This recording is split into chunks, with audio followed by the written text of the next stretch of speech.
This Family Life News podcast is made possible by the support of listeners like you. Next on the 5 o'clock report. It is not just your responsibility, but also your joy to honor Christ. The air quality is killing me. Is there a fire in Canada again? We've had over 2 million people move here in the last couple of years. They're voting more and more Republican, and they deserve and want Republican representation. I'm going to start digging through cars more often, I guess. Now, let's go to the newsroom. Good afternoon and welcome to the broadcast. I'm Family Life News anchor Sarah Harnish. We start with a Christian photographer that stood up to the state of New York. Emily Carpenter sat down with the Family Life News team after she won a major religious freedom case. Carpenter warned by the state she could face fines of up to $100,000 and a year in jail if she did not photograph gay weddings. With the threat of New York State punishment, it seemed like it was worth pursuing legal action. Until a court ruled otherwise, Emily spoke about the win with the Family Life Newsroom today. I felt like as a Christian, it is not just your responsibility, but also your joy to honor Christ. It has been very emotional at times, and yet I still feel like it was worth every step of the journey because at the end of the day, we don't live our lives to honor man, but to honor God. Emily, represented by Christian legal firm Alliance Defending Freedom, ADF attorney Brian Neidhart says it sends a message loud and clear, financially as well as morally, to New York State, which has to pay hundreds of thousands of dollars in legal fees to ADF. These types of violations come at a cost to governments, and that's one of the things also that was important to us in seeking the fees was to show that it comes at a cost to governments when they violate the First Amendment. And so we're thankful that the court sided with Emily, sided with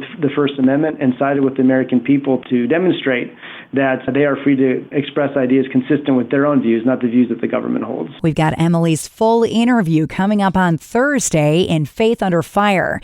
The map looks worse than it did yesterday. All 67 counties in New York and now more than 40 counties in Pennsylvania are under air quality alerts because of the Canadian wildfires. These Rochester residents admit it's not easy breathing. The air quality is killing me. And I was like, is there a fire in Canada again? You know what? You learn to live with it. I'm not the type of person that's going to stay indoors. I feel like where I could barely breathe. I have asthma, so smoke is no joke. If you have a compromised immune system or any breathing difficulty like asthma or COPD, it's good to stay inside again today. New York Health Commissioner Dr. James McDonald. Anyone who's over 65, anyone with lung disease, anyone with heart disease, anyone who's pregnant, these are the higher risk groups. Now to Texas. There are protests outside the state house there at this hour. Texas democracy under attack. What do? Stand up! After a second vote on redistricting was taken again today and failed. 50 Democrats fled the state of Texas to avoid that vote. Democrats may lose some of their seats when it does eventually go through, though. If Greg Abbott and Donald Trump get away with stealing 5 seats in Texas, that's just the beginning. California Governor Gavin Newsom is threatening redistricting retaliation. Whatever they are doing will be neutered here in the state of California, and they will pay that price. A response from Texas Republican Representative Carl Tepper. It's a little bit of a tantrum. These maps are really just a reflection of the voting trends of the people of Texas. A Massachusetts police training plan is raising the ire of many for labeling the conservative group Moms for Liberty as a so-called hate group, lumped in with violent organizations such as Antifa. The Massachusetts Municipal Police Training Committee added the parental rights group to a presentation entitled Freedom and Hate, Speech, Crimes, and Groups. Moms for Liberty co-founder Tina Deskovich tells Fox News. It's very concerning to me that the people that have been charged with protecting us and keeping us safe have been trained. We've seen the manual and the presentation that was given during the training. They have been trained that we are a threat, that we are a danger. A portion of the in-service training slideshow reads in part, members of Moms for Liberty use parents' rights as a vehicle to attack public education and make schools less welcoming for minority and LGBTQ plus students. Deskovich says the blame rests with the Southern Poverty Law Center. The Southern Poverty Law Center has added our organization to their hate map has absolutely led to things like this training, like police being trained that we are an anti-government extremist group, or that we are equivalent to groups like Antifa that are burning down, whole neighborhoods. Focus on the Family also recently labeled a hate group because it believes in marriage between one man and one woman. Space race. NASA says it will announce plans this week to build an American nuclear reactor on the moon. Interim NASA chief Sean Duffy. We're in a race to the moon, in a race with China to the moon. And to have a base on the moon, we need energy. And some of the key locations on the moon, we're going to get solar power. But this fission technology is critically important. Still to come on the 5 o'clock report, a large grocery store chain closing, accused murderer Luigi Mangione given the internet in prison, and an earthquake in Pennsylvania. Those stories after weather. Here is your Family Life regional weather forecast. The call for tonight, fair skies, hazy, low temps, low 60s. For tomorrow on Thursday, sun and clouds. During the afternoon tomorrow, there could be a stray thunder shower along the I-90 corridor, Buffalo to Utica. Otherwise, we're rain-free. High temps generally in the 80s. We expect fair, warm weather to carry us from the end of the work week right on into the weekend ahead. All right, Kevin, thank you. Checking the stories making news where you live across New York and Pennsylvania. The man arrested in an Altoona McDonald's for murdering the CEO of United Healthcare is being given a laptop in prison. A federal judge is allowing Luigi Mangione to have access to a computer as he awaits trial. Mangione faces the death penalty if convicted. Attorneys for the 27-year-old say their client will only be able to access case-related documents and video provided by the government.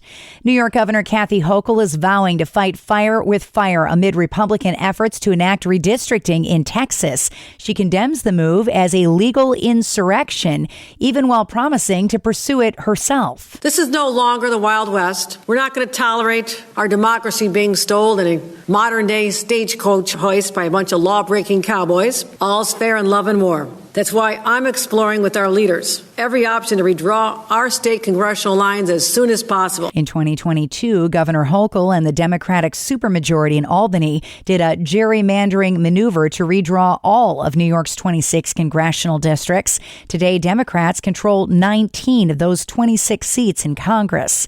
A large grocery chain with outlets in New York and Pennsylvania is up for sale. Here's Family Life's Mark Webster. Yeah, Reuters is reporting that Northeast Grocery Incorporated, the parent company of Tops Markets and Price Chopper, is exploring a sale. The report says Northeast is working with an investment bank on the possible sale, which is drawing interest from unnamed rival chains as well as private equity firms. Northeast, formed in the 2021 merger of Price Chopper Market 32 and Tops, operates nearly 300 stores in 6 states, and industry observers say such a sale could top $1 billion. If it does happen, it's unclear how it might impact individual stores. Mark Webster, Family Life News. The Pennsylvania state budget is now over a month late, and there's no end in sight to the stalemate. Governor Shapiro admits it's a little more than a bit irritating. I will tell you, I know it is frustrating. I introduced my budget about 175 days ago. We knew what the issues were then. We still know what they are now. Republicans argue the issue is too much spending. State Senator Pat Stefano does not expect a budget deal anytime soon. My guess would be August is a probability, greater probability in September. The latest state budget ever in Pennsylvania was in 2016. It took 9 months before a spending plan was adopted without the governor's signature. A new text-based scam is making the rounds, and these con artists pretend to represent Amazon. Family Life's Brian Query. The scam begins with a text message claiming Amazon conducted a routine quality inspection and found that an item you recently purchased doesn't meet their standards or has been recalled.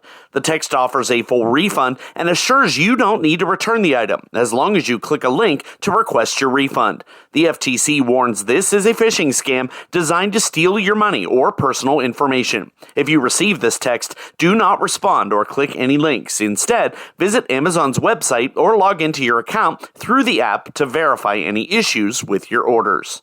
Brian Query, Family Life News. And some southeast Pennsylvania residents say they felt a small earthquake that happened in the New York City area during the noon hour. The magnitude 2.7 quake was centered in Washington Township, New Jersey, across the Hudson River from Yonkers, about 30 miles from Manhattan. On deck next, hometown heroes with our own Mark Webster. Let's listen in. We do have players that come from all over the world. These guys are aged 17 to 20. They're very responsible guys. They come here because they want to advance their hockey career, and they know how important it is to be responsible while they're here.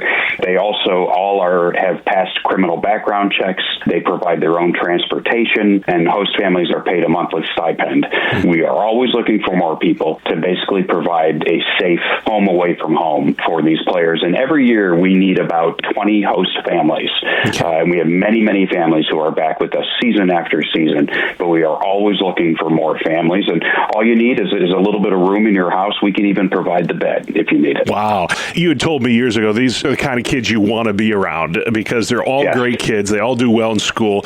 I had a chance to see them play. Their star is rising, and they're getting looks by a lot of major colleges. So it's a great program, and you've been involved for a long time. I'd just be curious, in the many years you've been associated with Elmira Impact Hockey, any anecdote or personal story that really inspires you, whether it has to do with a player or a host family or whatever, that tells you this is why I do this. This is why I put in those hours and put in the time because of stories like this. Yeah, some of the most satisfying moments. I mean, I could go on forever. We've had a lot of success on the ice hockey-wise. For example, we recently had one of our alumni players was invited to the Washington Capitals camp, so it's the first kind of NHL connection that we've had. But we've also, sometimes the more satisfying moments are actually off the ice. It's writing letters of recommendation to our former players who are now, for example, maybe going into the military or doing other things. And also, just the stories with regard to host families. Countless stories about where host families have traveled to go see the players in subsequent years when they're playing higher levels of hockey, or vice versa. A lot of times, I'll hear things from families that'll be like, this player that lived with us 3 years ago came back for a long visit and that sort of thing. So the families really make a lot of lifetime bonds with the players that they host. You can subscribe, listen to, and share Hometown Heroes and all of Family Life's original podcasts at Apple Podcasts, Spotify, YouTube, or at familylife.org. Want a simple way to build savings without the stress? Hi, I'm Rob West with the Faith and Finance Minute. Self-driving cars may still be in development, but when it comes to saving, there's already a reliable autopilot option. Automation. By setting up recurring transfers from checking to savings, you remove the pressure to remember and make saving a consistent, low-stress habit. Take it a step further by creating a separate savings bucket for specific goals. Many online banks make it easy to set up accounts for emergencies, travel, gift giving, or large purchases. Even small, regular deposits can add up over time. It's a simple way to live with greater margin and less anxiety, freeing you to focus on what matters most. Saving is more than a strategy, it's stewardship. Discover the best Christian financial articles, podcasts, and videos by visiting our website, faithfi.com, or by downloading FaithFi, Faith and Finance from your app store. Coming up on the 5 o'clock report, the wallet that traveled 150,000 miles. We've got that story after one last look at weather.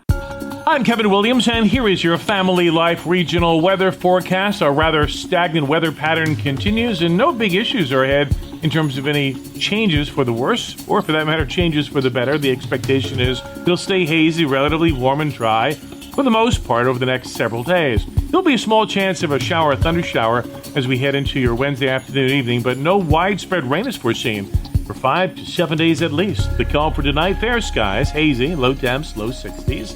For tomorrow on Thursday, sun and clouds. During the afternoon tomorrow, there could be a stray thunder shower along the I-90 corridor, Buffalo to Utica. Otherwise, we're rain-free. High temps generally in the 80s. We expect fair, warm weather to carry us from the end of the work week right on into the weekend ahead. Thank you, Kevin. Finally at 5, maybe the world's most traveled wallet, and it took an honest man to bring the journey to a happy ending. The saga started at a Ford assembly plant in Michigan over a decade ago when worker Richard Guilford's wallet slipped out of his pocket. No one could find it, so he wrote it off. Then last month, Minnesota mechanic Chad Volk was working on an 11-year-old Ford Edge when hiding in the engine compartment was an old leather wallet that had sat there for 150,000 miles since leaving the factory. Volk found Guilford's Ford ID, and the two eventually connected online as WMAZ listened in. How's it going, Richard? How you doing? Not too bad, and you? I would have never figured in a million years that it would still be there. I'm going to have to start digging through cars more often, I guess, in the engine bays, see if I can find some stuff. And beyond the amazing discovery itself is the example of Volk's honesty in returning that wallet intact, not a single dollar missing. That's the way I was raised. And I really, really appreciate it. You're welcome. The right guy found it, absolutely. Inside that wallet, over $200 in Cabela's gift cards, which Guilford was going to give as Christmas gifts that year. The company says it's still going to honor them. And that's the world that we live in for Tuesday, the 5th of August. I'm Sarah Harnish, and this is the 5 o'clock report on Family Life. Thank you for listening to this Family Life News podcast. If you've been encouraged by what you've heard, please share it with others and click the subscribe button to automatically receive future episodes. Family Life is a listener-supported ministry. Podcasts like this are made possible by your financial partnership. Find out more at familylife.org.